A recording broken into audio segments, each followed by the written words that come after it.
Hi, I'm Patrick Cobb with AARP South Carolina. AARP South Carolina is pleased to sponsor the Post and Courier's Pints and Politics series.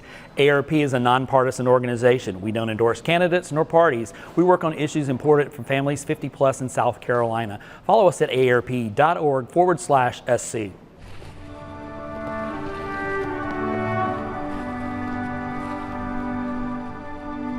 Good evening. How are you? How is everybody today? Awesome. I love it. I love it.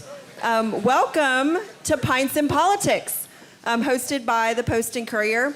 This is an event series that we have been doing for the last 5 years, and I can remember our very first one at the Container Bar, and we had a crowd of about 75 people, and it continues to grow every time we do this. So we really appreciate you guys being here today.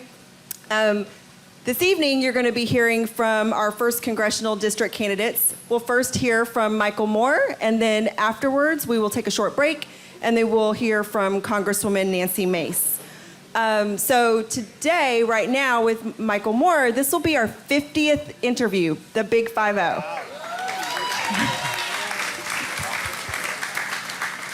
How many of y'all have been to a Pints and Politics before? Raise your hand. All right. Skylar was curious, about 50%. How many have not? All right. Well, welcome. I hope you enjoy it. It's gonna be a fun evening. So, over the course of the last 5 years and 50 interviews, we've had 9,500 people register for Pints and Politics. And we really couldn't do this without the support of you all for coming, the community. You care about what happens in your community, so thank you. Give yourself a big round of applause. And of course, the Post and Courier values our subscribers. You guys support local journalism, and we can't thank you enough. And if you haven't had the opportunity to support local journalism or subscribe, we invite you to do that. Sign up at postandcourier.com/subscribe. We also want to thank Cobb Cobb Brewing Company for being our gracious host. And one of our longtime partners, we want to thank our sponsor, AARP South Carolina. Here to speak on their behalf is Patrick Cobb, Associate State Director.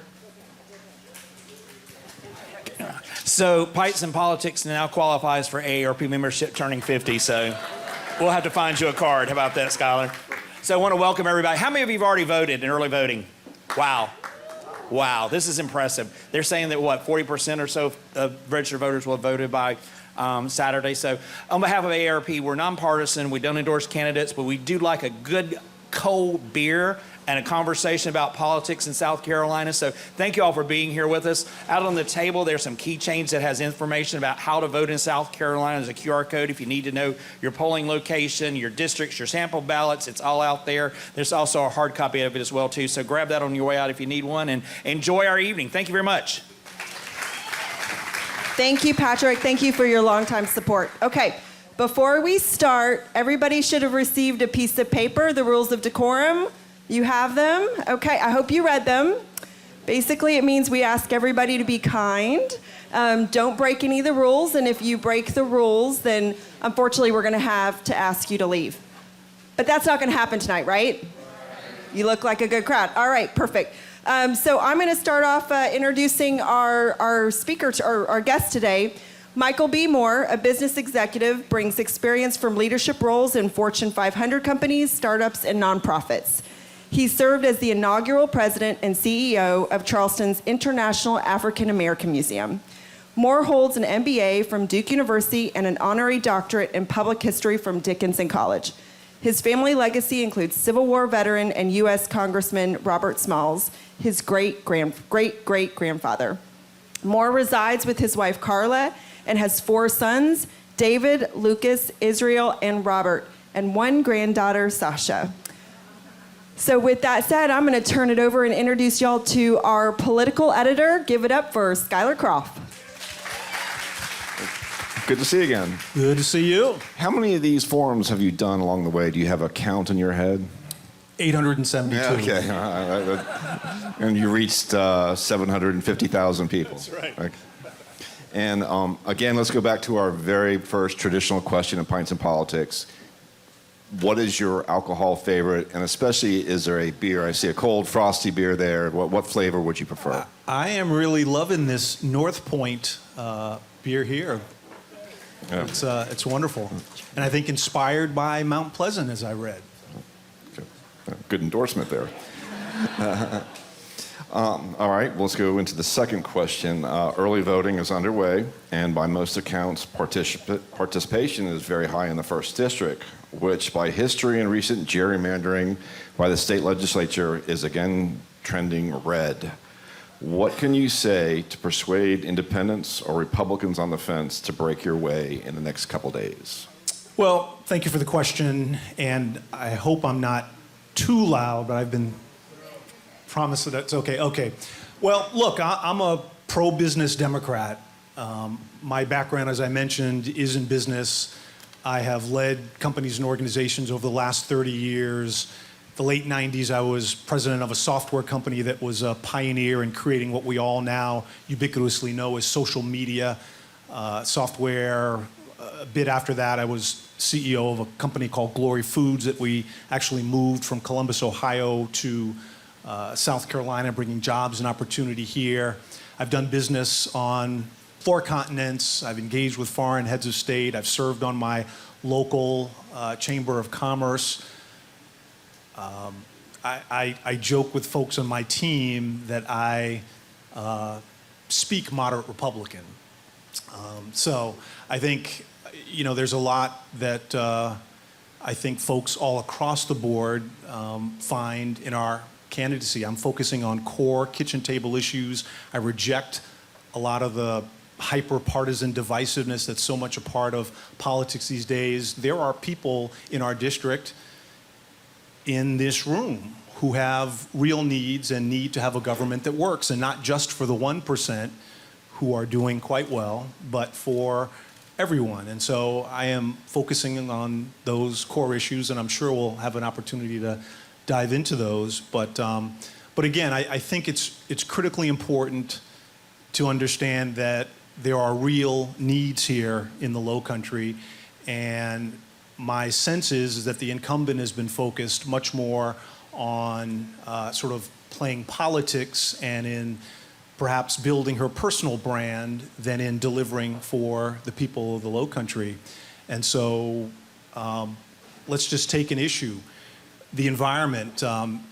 ProPublica came out with a study that showed that of all the counties in the United States, 3,143, and of all the congressional districts, 435, the one county and the one district that are projected to suffer the greatest impact from climate change is Beaufort County, South Carolina, and the 1st Congressional District of South Carolina. So,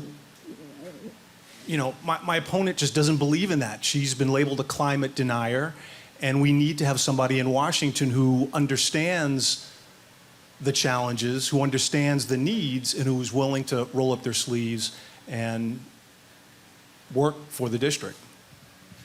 You did mention something. This is just a flyaway question.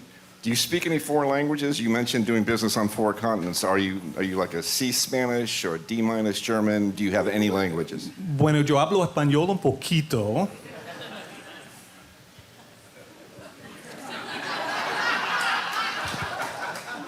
Okay. What's that say? I said, well, I speak a little bit of Spanish. Oh, gosh. Last time you were here, we talked about letter grades for the Biden re-election team. The players have shifted since. Can you give me a letter grade now for the Harris-Waltz team?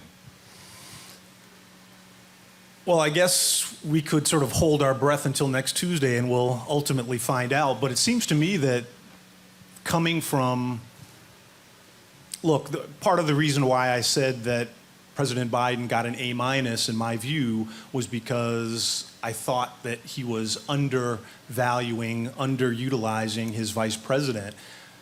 Coming from, just in, I don't know what it is, the last 80 some days from nothing to being in a position where she has a real opportunity to become president of the United States, I think is spectacular. She's raised $1 billion plus. I have a sense of how difficult that is, having had to try to raise money myself. And I think she will represent the people. She will focus on jobs in the economy. I think she will reestablish relationships throughout the world with our partners that will be important. And I think she will be a great president. Have you ever been in the room with her, any conversations with her, anything along those lines? No. This is our traditional question number 4, and this is the AARP question of the day. What are your ideas to make Social Security solvent? Be specific. And what ideas do you like out there that may not rise to the top? So I like, there is a proposal out there called Social Security 2100. It is a bill that seeks to essentially just make it much more healthy 50 plus years into the future. It raises the dollar amount that is taxed. Now it's about $165,000. And so the vast majority of Americans make less than $165,000. So to them, all of their income for the vast majority of Americans is taxed. But there are some people, obviously, who are making many, many millions, and $165,000 is just a tiny fraction. And so what this proposal does is raise that amount to $450,000. That in and of itself just creates an extraordinary amount of health for the program. But then it decreases taxes to Social Security recipients. It produces a floor based on poverty. I think it's 125%, that no person will make less than 125% of the poverty level, and just in general increase benefits for folks. So I like that, but I've got some other interesting ideas as well. I mean, I'm a big proponent for people who have earned the benefit. We've all paid into this program, but some of us don't need the cash, but perhaps could appreciate a tax cut in the amount that we've earned. Instead of getting the cash from the government, we could get a tax cut, and maybe even we put a little kicker on it. We put an incentive, 110%, 120% of what you've earned, what's your cash benefit, that would be in the form of a tax break for wealthy folks, and then that helps to solve everyone's problems as well. Yeah, President Trump has suggested numerous tax breaks, including cutting Social Security payments. He wants to run the government, it seems a lot, on tariffs. Based on what you know about economics, what's the upside and the downside? There's no upside to the American people. It'll make things more difficult, perhaps, for foreign companies trying to sell to the United States because we have to pay more. But again, it's our responsibility. We need to be representing the American people, and so tariffs simply are an internal tax on whatever good or service that's being tariffed. All right. Thank you in the back. Some Republicans have pushed for a national 15-week abortion ban. Would you agree or disagree with this figure, or even think that it's needed? I disagree wholeheartedly. I mean, look, I am moved by a statistic that I saw in January that now is no doubt much worse than it was then. In January, I saw a statistic that said of those states that outlawed abortion, there were 65,000 pregnancies by women and girls who had been raped and who had suffered from incest that were forced to go to term in those states.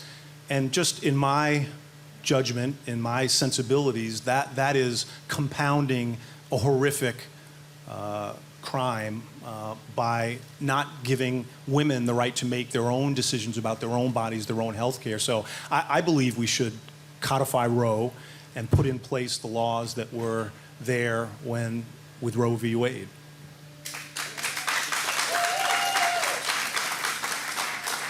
There's a large segment of the Republican Party and Republican voters who say that the rights of the unborn have as much rights or more rights than an existing person.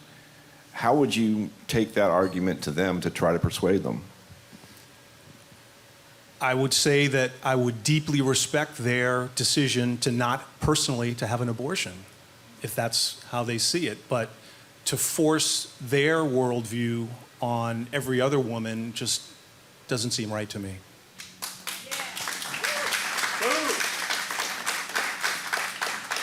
And this was one of the questions that I got from one of our readers out from the paper. Some Democrats have supported term limits on the Supreme Court and even expanding its size to as many as 15 members. This comes at a time when a conservative majority now leads the court. Is this an example of liberals trying to bend the Constitution philosophically? Do you support such a thing? This would greatly alter how the court is compromised and decides. Well, I might understand better that argument if President Obama was allowed to put forward his Supreme Court choice. If Merrick Garland was a member of the Supreme Court, then perhaps I could see that. But there's already been sort of political chicanery involved in the composition of the Supreme Court, in my humble view. I do believe we're at a world now where we need to look hard at term limits for Supreme Court justices. But even before that, I think we need to look at ethics reform. When we have Supreme Court justices taking $275,000 trips with people who have business in front of the Supreme Court, that just seems patently wrong, to put it lightly.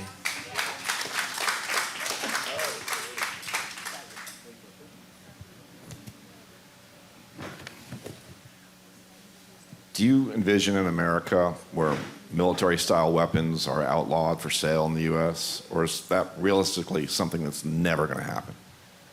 Well, here's what I would say. Let me look at the question a little more broadly. As mentioned, my wife Carla and I have 4 sons. We've got an amazing 1-year-old granddaughter. It deeply disturbs me that the #1 cause of death among children in our country is gun violence. Now, I respect the Second Amendment. It goes without saying, no one's trying to take anybody's guns, but I think there are a whole host of common sense reforms that the vast majority of Americans already agree with that we just need to look to try to make our kids and our communities safer. My wife is a public school teacher. She comes home 2 or 3 times a year with tears in her eyes because she's had to take her kids through these exercises to try to train them for what to do in case of an active shooter. And it's compounded for her because she's dealing with kids who are compromised. She's a special education, special needs teacher. And so you've got some kids who are really sensitive to stimulus, outside stimulus, and so they've got these special headphones, and it's just a really horrific kind of a situation. I think we need to just do some things, again, that the vast majority of Americans agree with. There was a Fox News poll, not this spring, last spring, and a majority of their viewers, agreed with universal background checks, agreed with closing the various loopholes, the gun show loophole, the Charleston loophole, which unfortunately my opponent voted against, and safe storage laws and the like. So I think we first need to look at those things that a majority of Americans have embraced, and we need people in Washington who have the resolve to do that. There have been nearly 400 mass shootings in the country this year, and that by definition is where there were 4 more people injured or killed. Has this become an accepted way of life in America? And is there a way, what can Democrats do from the majority to change that? I think, unfortunately, for many, it is becoming sort of, an accepted thing. But what I would say is, and I know that probably half of you will disagree with me, in my view, the NRA is simply a group that, they're an industry group. They're just trying to sell guns. That's all they care about. They don't, they couch their argument around the Second Amendment, but it's just about selling guns. And there was a time, I've got friends who are really active, sportsmen, and there was a time when that wasn't the case. So I think we need to evolve as a nation. We need to allow people to have guns, particularly for sport and the like, but we also need to have a set of common sense kinds of things in place that will help to protect us. You know, red flag laws is another thing. There have been a number of instances where at the year anniversary of a mass shooting, I think in Maine, the police knew this guy. They knew he was a danger to himself and to others. They didn't have the tools to protect the community and this gentleman from himself.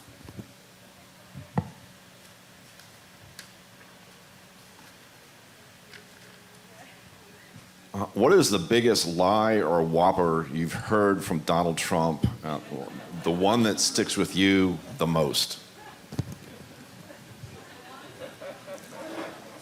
Well, If you got a couple, I mean, look, it was a lighthearted question, I think, and so I don't want to take it too deep. But in my view, there are so many lies packaged around this immigration issue. You know, first of all, these migrants coming into this country are not vermin. They are not poisoning the blood of America. Statistically, they are significantly less likely to commit crimes than Americans are. Statistically, we know that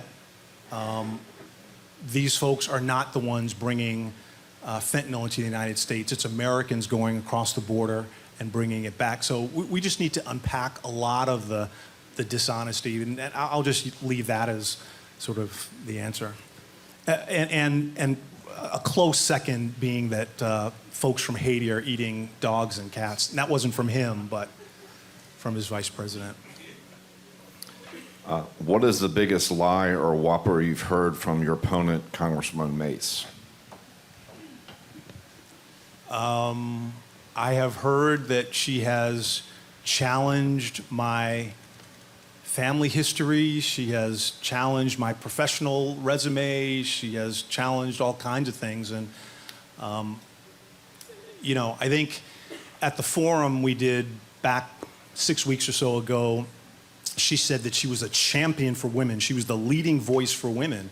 And I asked a simple question. How, you know, you voted against Roe versus Wade. You voted against the Violence Against Women Act. You voted against women in the military having access to these services. You voted against women having access to IVF. You voted against the Equal Rights Amendment. Like, where in there is champion for women? And so that's up there as well. Has your campaign spotted or seen, been a victim of targeted campaigning in terms of misidentification, misinformation? Have you been seeing that at all? Yeah, I mean, I think that's the internet. That's the world of politics these days. I mean, luckily I've got a great team that keeps that stuff clean and you know, reports it where appropriate. But you know, unfortunately, the discourse in this country is, you know, it's obviously extraordinarily polarized and unhealthy in many ways. Is there an example you'd be willing to share? All I can say is I get copied on emails that go to X or Meta or whatever, and I get probably 2 or 3 a day. You know, our folks on our team that are reporting, you know, various threats and, you know, various things like that. You have the support of organized labor. The recent port strike ended here after just a few days with little lasting injury to the operation in Charleston. What is the role of organized labor and the gains they've made in the First District, including underneath the Biden administration? And if the Republicans take over, win all the branches next week, what's the future for organized labor in this country? You know, I approached this question from personal experience. I've been on both sides of that fence. I've been a part of a union, I've been a part of labor, I've been a part of management. And just to let you know sort of the root of my thinking on this, I just fundamentally believe that if management and shareholders have a right to organize and to advocate on behalf of their interests, that the vast majority of people who represent labor should also have that right. We're all promised, you know, life, liberty, and the pursuit of happiness, and so it just seems fair.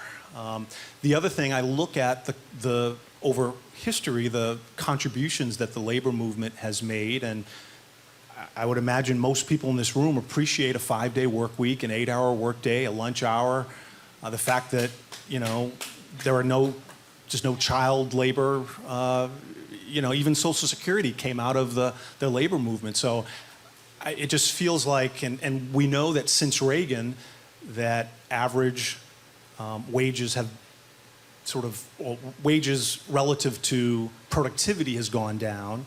And so it just feels like a fair thing. The other thing I would say is that there is rock solid research that says that the best business decisions, the best business sort of executions are when management and labor come together at the table to make decisions and to figure out how to move forward.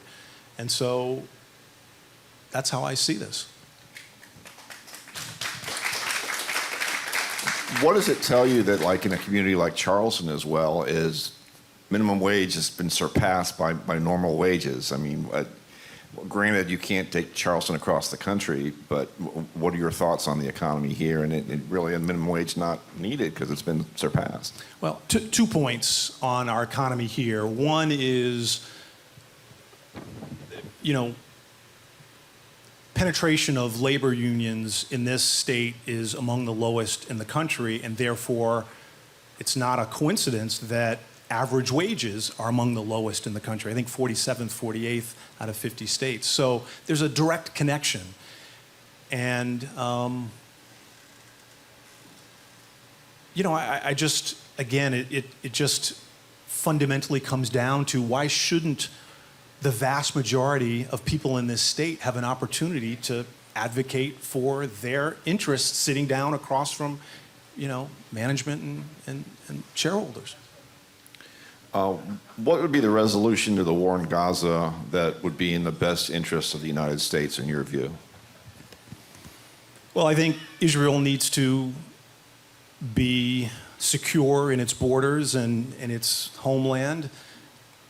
I think Hamas needs to be rooted out, but at the same time, I think the Palestinian people need to similarly have a sense of security around what's left of their land, and we need to, I think, move as quickly as we can toward a ceasefire. And then I think we need to pretty quickly get together with our neighbors and our friends around the world and figure out a Marshall Plan to try to rebuild Gaza.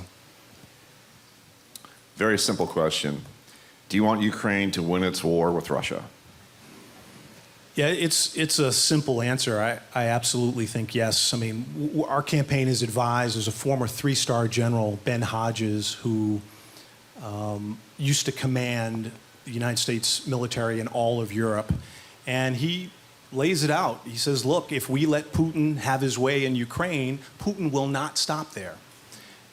Beyond that, of us sort of letting Putin do his thing, that will embolden China with Taiwan.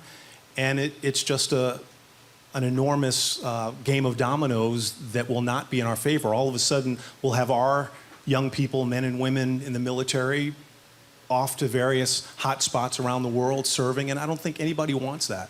So I think we've got to support Ukraine, and we've got to help them fend off this aggression.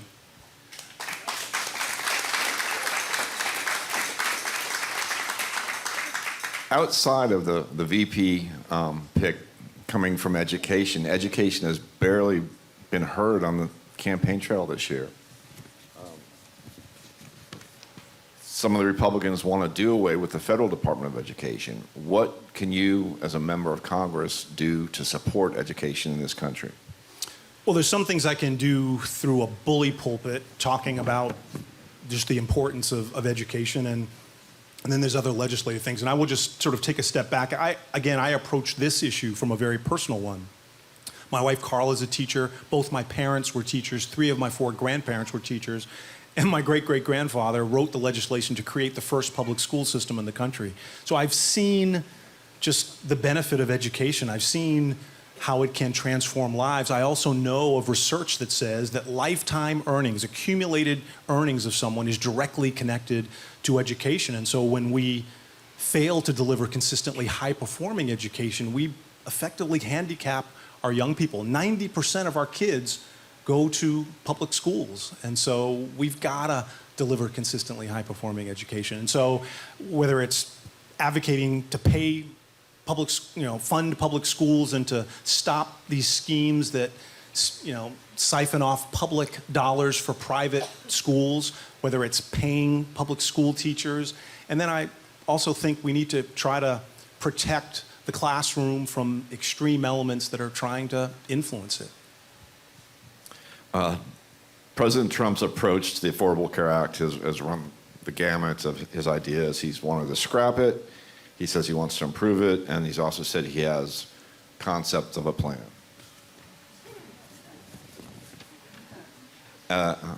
As a would-be member of Congress, are you committed to its survival and knowing that there's 560,000 people enrolled in South Carolina? Yeah, I'm deeply committed to healthcare. It's one of the main issues that I talk about. Medical debt is the #1 cause of bankruptcy in this country. And it doesn't have to be. We're the only major industrialized nation that seeks to maximize profit on injury and illness in the way that we do.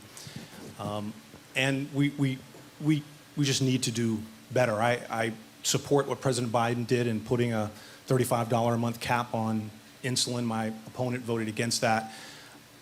I support the $2,000 cap for seniors. So I just think we need to approach our health care from the vantage point of privileging people over profit. And then the other point that I would just say on this is, and again, this might not be a popular view among some, we've got to opt into Medicaid expansion. Medicaid expansion, it is not a boogeyman issue. It is basically taking South Carolinians' dollars and bringing it back to South Carolina. As it is now, since we've not opted into this program, we're subsidizing other states' health care.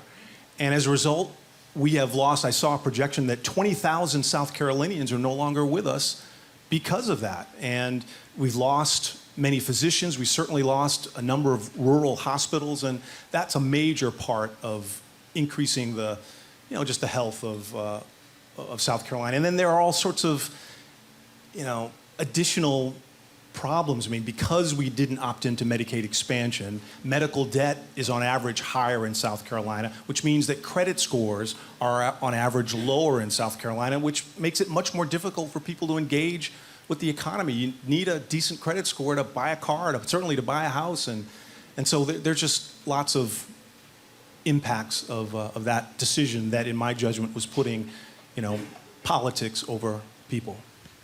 President Biden has tried his darndest to forgive student loans.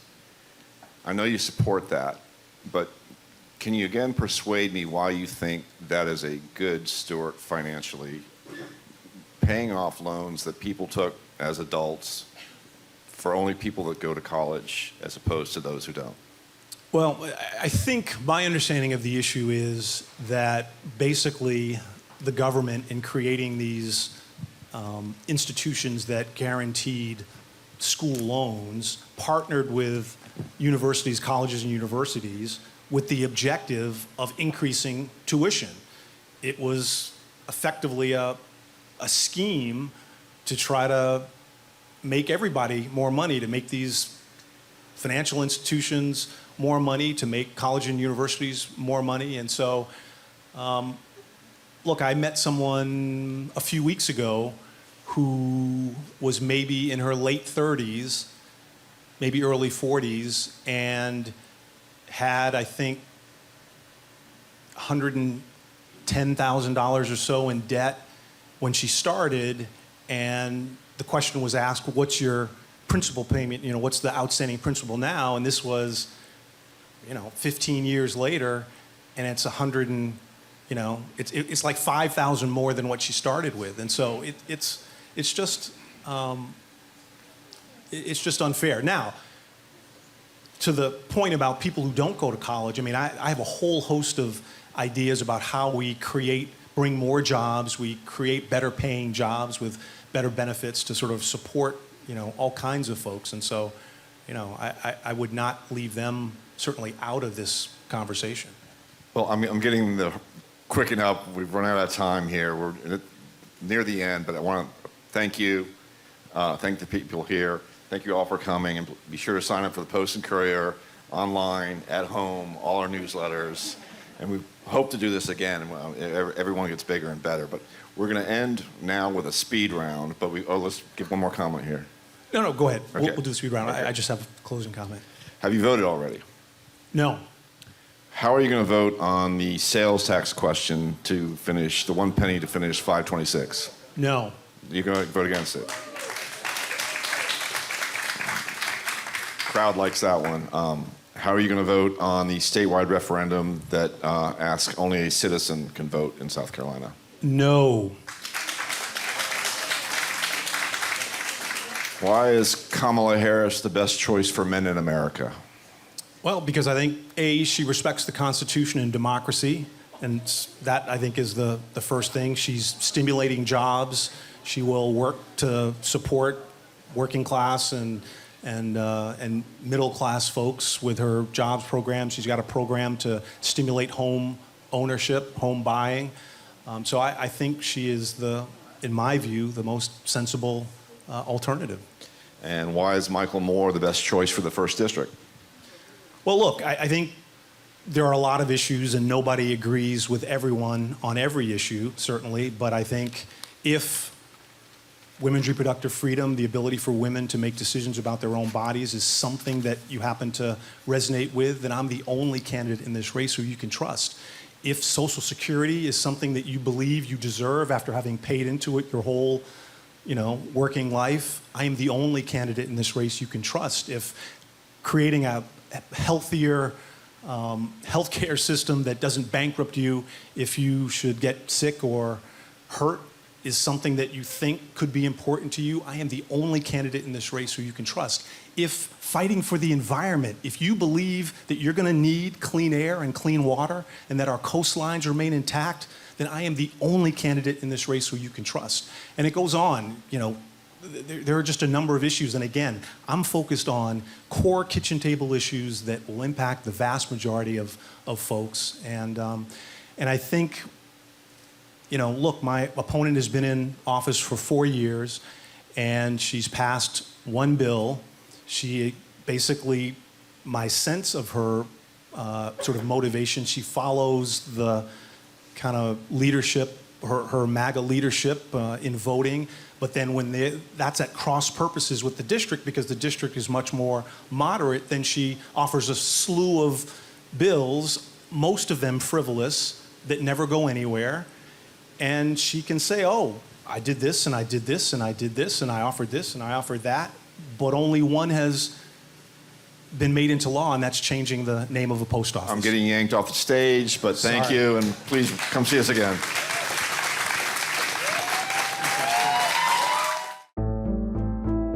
Everything that happens in politics is local. It affects your neighbors, it affects your streets, your beliefs, your emotions, your pocketbook. Everything is politics. I love covering South Carolina politics because there are so many characters, so many big personalities. And they're just people, and their beliefs, and their attitudes, and what they do, and it's an arena. We have some great people on our team that have just a really deep breadth of institutional knowledge about the state and about the politics that are at play. We know the politicians. We have their cell phone numbers. We are here in the State House with them every day. If there's something that I want confirmed, I can just walk up to the representative or the senator or walk down to the governor's office and ask. The Palmetto Politics newsletter has all of our politics content in one place 3 times a week. So you'll never miss a story. It's going to be your best source of what's breaking in politics in South Carolina. When you have an organized, dedicated 5-member political team, I mean, you try to give the most coverage, the most in-depth coverage, the most accurate coverage, the most up-to-date coverage of everything in the state, and that's what the Post and Courier is doing.